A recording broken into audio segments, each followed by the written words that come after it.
Many questions remain. It's not clear what and when and what shape the partnership will form. We're not sure if it's a merger, production will be overlapped, or if it's a capital tie-up. We've had an executive tell us that they're also considering the option of a holding company, which would strengthen Honda's stake as well. So the questions definitely outnumber the answers, but as you said, this is kind of an interesting way for the story to unfold in Japan.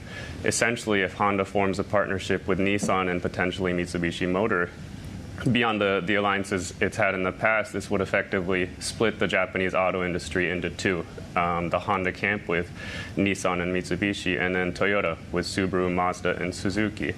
While Honda and Nissan's production pale in comparison to that of Toyota, this would spell a lot of interesting implications for their global competitiveness as well in regards to hybrids in North America and EVs in China.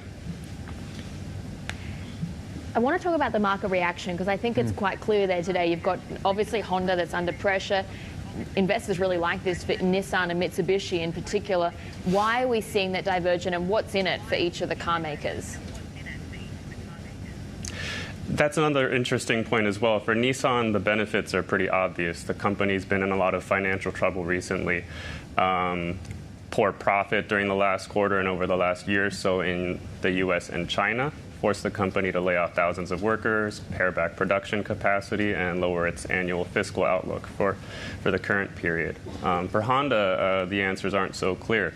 Whether Nissan will help bolster its production in North America remains to be seen. It all really depends on how the partnership shakes out. But that's I think, one of the big questions moving forward.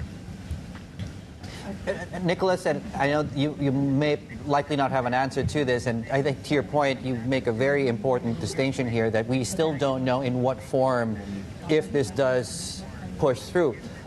But I guess what I want to understand is, because these are domestic giants in Japan, and I'm wondering if we get to a point where there is some form of a merger here, I wonder if you could give us a sense of what potentially the regulatory hurdles then we'll need to talk about at that point in time, Nicholas.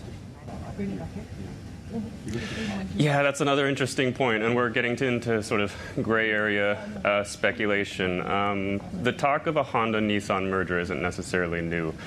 This has been happening for some years now as we see the general decline of Japanese car makers in North America and China, least of all with the advent of EVs, as you know. But with the Honda-Nissan merger, there has been speculation that the government would push for this in a time of great weakness for Nissan. There was speculation about Renault stepping in, but Japanese car makers have been struggling on a lot of fronts, and for the country to lose a company like Nissan on such short notice would be a real hit to the economy.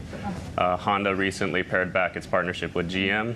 Nissan is just finalizing its loosening of ties with Renault as well. And so while the Honda and Nissan alliance would spell a lot of bolstered output abroad, it remains to be seen sort of what dynamics are the main motivation for this.